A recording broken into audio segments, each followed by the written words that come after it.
नमस्कार प्रिय छात्रों, ओरेटर हिंदी क्लासेस में आपका स्वागत है। बच्चों, आज का हमारा शीर्षक है समास। सबसे पहले देखते हैं बच्चों, समास होता क्या है या समास क्या है।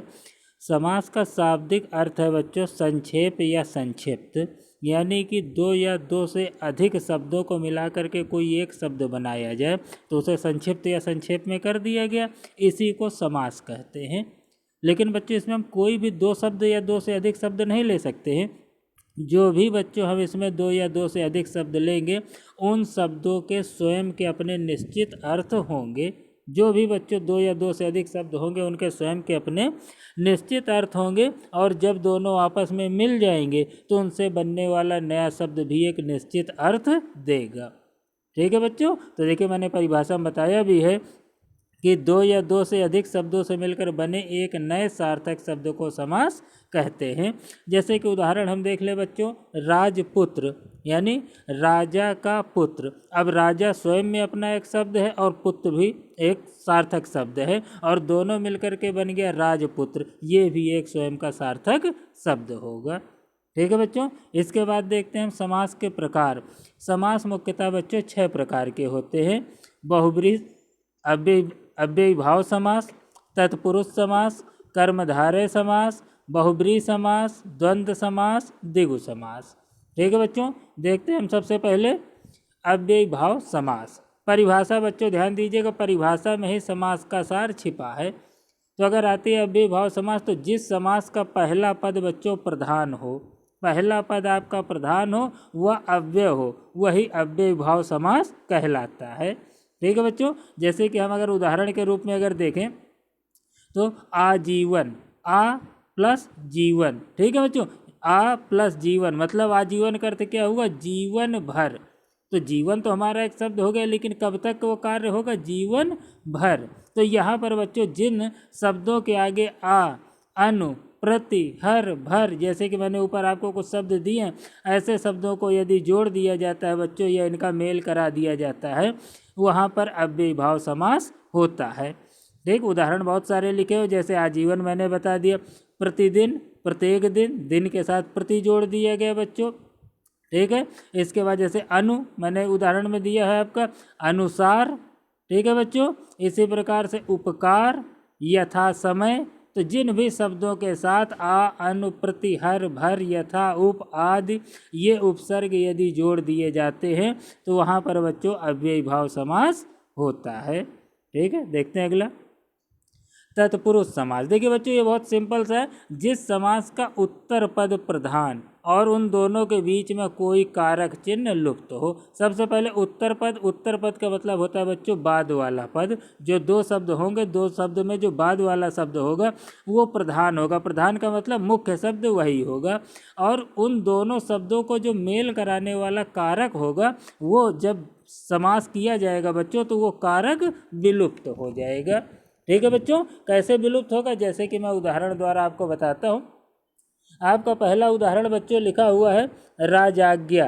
तो राजाज्ञा का अर्थ क्या होता है, राजा की आज्ञा। अब जब ये हमारा समास होकर के जब शब्द बन रहा है तो की शब्द हमारा विलुप्त हो जा रहा है। ठीक है बच्चों, तो यहाँ पर की जो है हमारा क्या कारक चिन्ह है जो कि विलुप्त हो जा रहा है, अतः यहाँ पर तत्पुरुष समास होगा। ठीक है बच्चों, अब देखिए इसमें आपको थोड़ा ये ध्यान देना पड़ेगा बच्चों कि आपके कारक कुल कर्म पुरुष, कर्म कारक, करण कारक, संप्रदान कारक, अपादान कारक, संबंध कारक, अधिकरण कारक। अब चूंकि इसमें हम समास पढ़ रहे हैं तो इन्हीं के साथ इसी को हम कह सकते हैं कर्म तत्पुरुष, करण तत्पुरुष, संप्रदान तत्पुरुष, अपादान तत्पुरुष, संबंध तत्पुरुष, अधिकरण तत्पुरुष। तो हम जैसे जानते हैं बच्चों कर्म कारक को करण कारक से द्वारा, संप्रदान के लिए, अपादान से, संबंध काके की, अधिकरण में पर, इन वर्णों का जो है विलोप होगा, ये वर्ण विलुप्त हो जाएंगे। जैसे कि अगर मैं सीरियल से आपको कुछ उदाहरण बताऊं तो जैसे पहला उदाहरण गिरह कट यानी गिरह को काटने वाला, ये कर्म कारक हो गया, को इसमें विलुप्त हो रहा है। दूसरा जैसे बच्चों मन चाहा, मन से चाहा, तो से इसमें विलुप्त हो रहा है, से क्या है करण कारक है हमारा। देख बच्चों, अगला जैसे रसोई घर, रसोई के लिए घर, तो के लिए हमारा क्या संप्रदान कारक है। इसी प्रकार देश निकाला, देश से निकाला, से क्या है यहाँ पर अपादान कारक है। बिल्कुल सीरियल से मैं आपको बताता जा रहा हूँ किस प्रकार से कारक विलुप्त होंगे। या फिर गंगा जल, गंगा का जल, यहाँ पर का क्या है हमारा संप्रदान कारक है। इसी प्रकार नगर वास, नगर में वास, में यहाँ पर क्या है अधिकरण कारक है। इस प्रकार से हमारे कारक मतलब जिस शब्द में उत्तर पद प्रधान हो और बीच से कोई कारक विलुप्त हो रहा हो वहाँ पर तत्पुरुष समास होगा। ठीक बच्चों। फिर आता है कर्मधारय समास। ठीक है, इसमें देखिए बच्चों क्या, जिस समास का उत्तर पद प्रधान हो और पूर्व और उत्तर पद में विशेषण और विशेष अथवा उपमेय और उपमान का संबंध स्थापित हो वह कर्मधारय समास होगा। ठीक है बच्चों, जैसे कि हम उदाहरण के रूप में भी देख लेते हैं। क्या कह रहा है हमारा, जैसे नीलोत्पलम चरण कमल। ठीक है बच्चों, तो क्या आ जाएगा इसमें मृग नयन महाजन नील कमल। ठीक है, तो किस प्रकार से इसमें तुलना की गई है विशेष, जैसे कि हमारा आ जाएगा काली मिर्च, काली है जो मिर्च, यानी मिर्च की तुलना किससे की गई है, काली से की गई है। ठीक है, चरण कमल, चरण की तुलना किससे की गई है, कमल से की गई है। तो आप खास बात देखेंगे कि जब इसमें हम समास विग्रह करेंगे तो हमें तुलनात्मक शब्द ज्ञात होंगे। जहाँ तुलनात्मक शब्द आते हैं वहाँ पर कर्मधारय समास होता है। ठीक है, और समास का उत्तर पद प्रधान होता है, पूर्व उत्तर पद में विशेषण और विशेष वाली बात जरूर आपको मिलेगी। मृग नयन मतलब हिरण जैसे नेत्र हो, हिरनी जैसे नेत्र जिसके, तुलनात्मक शब्द आ रहे हैं। ठीक बच्चों।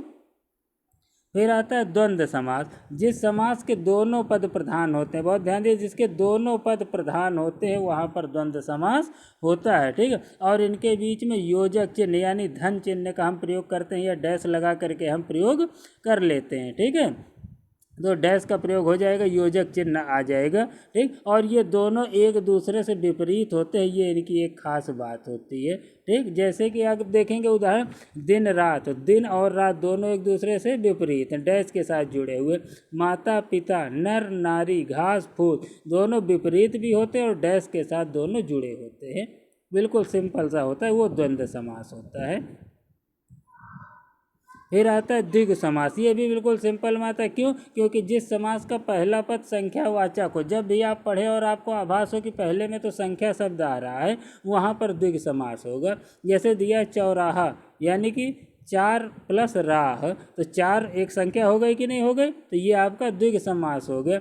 शताब्दी, ठीक, 100 के लिए प्रयोग हो रहा है। सप्ताह, ये भी सप्ताह दिनों के लिए प्रयोग हो रहा है। तो अब इसमें सप्ताह कैसे प्रयोग है, जैसे कह दिया जाए सप्तद्वीप यानी 7 द्वीपों का समूह, तो जो पहला शब्द आया वो क्या आया, 7 आया कि नहीं आया। नवरत्न, जिसमें 9 प्लस रत्न, 9 क्या हो गए हमारे, संख्या हो गई कि नहीं हो गई। सतमंजिल यानी 7 मंजिलों का समूह, तो जिसमें से पहला पद जो होगा वो संख्यावाचक होगा, वो हमारा द्विगु समास होगा। ठीक है बच्चों, वीडियो को लाइक शेयर और सब्सक्राइब जरूर करें। बहुब्रीहि समास, देखिए बच्चों ये हमारा अंतिम समास आता है बहुब्रीहि समास। जिस समास का ना पहला पद प्रधान हो और ना ही इसका दूसरा पद प्रधान हो, बल्कि इनको मिलाकर तीसरे पद का निर्माण हो, वहाँ पर बहुब्रीहि समास होता है। ठीक है बच्चों, बिल्कुल सिंपल सा है, जिसके दोनों पद प्रधान ना होते हुए भी दोनों को मिल करके जो शब्द बनेगा वो हमारा प्रधान शब्द होगा। कैसे, जैसे कि उदाहरण के लिए देख लेते, चक्रपाण यानी चक्र को धारण करने वाला कौन, भगवान श्री कृष्ण, भगवान विष्णु धारण करते हैं।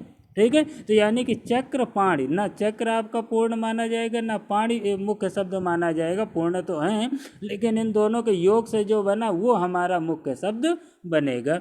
जैसे कि उदाहरण के रूप में हम देख सकते हैं नीलकंठ, नीला कंठ है जिनका, अर्थात शिव जी, मतलब नीला भी अपना अर्थ दे रहा है, कंठ भी अपना अर्थ दे रहा है, लेकिन ये दोनों प्रधान शब्द नहीं है। क्यों, क्योंकि हम प्रधान इन दोनों को मिलाने के बाद एक नया शब्द बना रहे हैं। वो क्या है कि नीलकंठ किसको कहा जाता है, भगवान शिव को, यानी यहाँ पर इसका मुख्य शब्द क्या होगा, शिव जी हो गए। जैसे लंबोदर, लंबा उदर, अब लंबा उदर लंबा पेट किसका होता है, गणेश जी का। ठीक है, तो यानी दोनों शब्द तो हमारे अपने अर्थ देंगे, लेकिन उन दोनों के मेल से जो शब्द बनेगा उस शब्द का एक नया अर्थ होगा, वहाँ पर होता है बहुब्रीहि समास। जैसे निशाचर, बारहसिंघा, त्रिनेत्र, दशानन, दशानन रावण को कहते हैं। ठीक है, 10 प्लस आनन जिसके 10 सिर हों यानी रावण। ठीक है बच्चों, इस प्रकार से मैंने अच्छी तरह से आपको समास समझा दिया। वीडियो को लाइक सब्सक्राइब जरूर करें।